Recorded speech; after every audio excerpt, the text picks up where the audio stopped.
Hai semua, mari belajar biologi fisika kimia bersama Science Team. Jangan lupa like, share, and subscribe ya.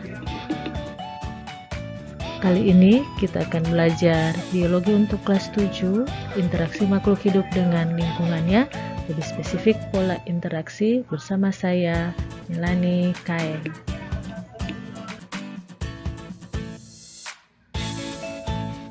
Dengan kompetensi dasar, menganalisis interaksi antara makhluk hidup dan lingkungannya, serta dinamika populasi akibat interaksi tersebut.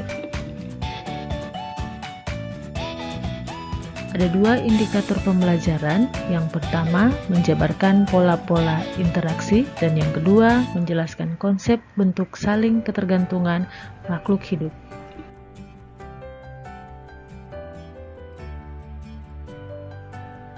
Tujuan pembelajaran yang akan dicapai, yang pertama adalah menjabarkan pola-pola interaksi, dan yang kedua menjelaskan konsep bentuk saling ketergantungan makhluk hidup. Apa itu interaksi? Yang pertama, interaksi adalah suatu jenis tindakan yang terjadi ketika dua atau lebih objek mempengaruhi atau memiliki efek satu sama lain. Dan yang kedua dari Kamus Besar Bahasa Indonesia, interaksi adalah saling melakukan aksi, berhubungan, mempengaruhi, atau antar hubungan. Sehingga dapat disimpulkan bahwa interaksi adalah hubungan antara makhluk hidup yang satu dengan makhluk hidup yang lain yang saling melengkapi dan menjaga keseimbangan alam. Selanjutnya kita akan membahas tipe-tipe interaksi yang terjadi antara faktor biotik dan faktor abiotik pada ekosistem. Yang pertama adalah intraspesifik, yaitu jenis interaksi yang terjadi antara makhluk hidup dalam suatu ekosistem yang sama di dalam satu ekosistem. Contohnya adalah interaksi yang terjadi pada koloni semut. Yang kedua adalah interspesifik, yaitu jenis interaksi yang terjadi antara jenis makhluk hidup yang berbeda dalam satu komunitas. Contohnya adalah predasi dan kompetisi yang akan kita bahas setelah ini.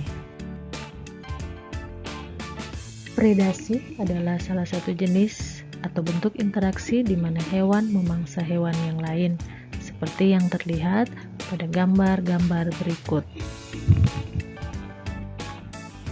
Selanjutnya adalah kompetisi, yaitu jenis interaksi antara spesies, di mana antara spesies ini saling berkompetisi dalam memperebutkan makanan, seperti yang terlihat pada gambar berikut.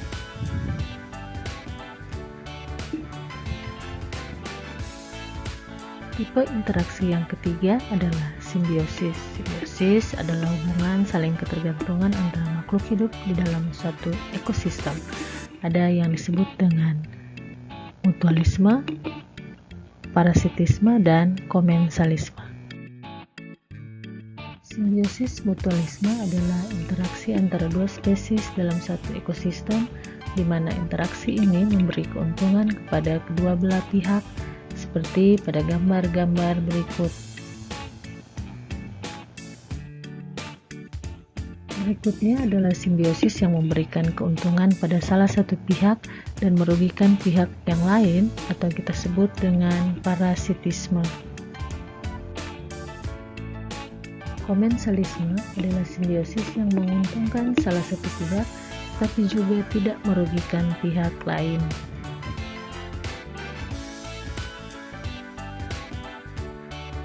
Kita lanjut pada tipe interaksi berikutnya yang disebut dengan antibiosis. Interaksi ini terjadi antara dua makhluk hidup, di mana salah satu makhluk hidup mengeluarkan racun untuk membunuh dan melumpuhkan makhluk hidup yang lain. Contohnya adalah interaksi yang terjadi antara jamur penisilin dan bakteri. Jamur penisilium mengeluarkan zat antibiotik yang mematikan bakteri yang hidup di sekitarnya. Selanjutnya adalah aleopati. Kedua jenis ini sama-sama menghasilkan racun yang mampu mematikan atau menghambat pertumbuhan makhluk hidup yang lain. Contohnya adalah pohon Kamboja yang mengeluarkan racun di sekitar tubuhnya. Tipe interaksi yang terakhir adalah netralisme.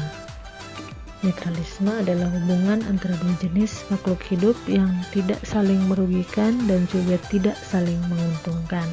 Contohnya adalah semut dan kupu-kupu yang berada dalam satu bunga.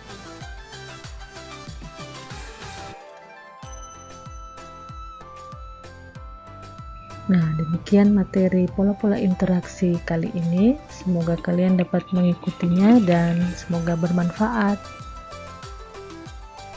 Sampai jumpa pada pembelajaran biologi fisika kimia yang lain, masih bersama Science Team. Jangan lupa like, share, and subscribe ya.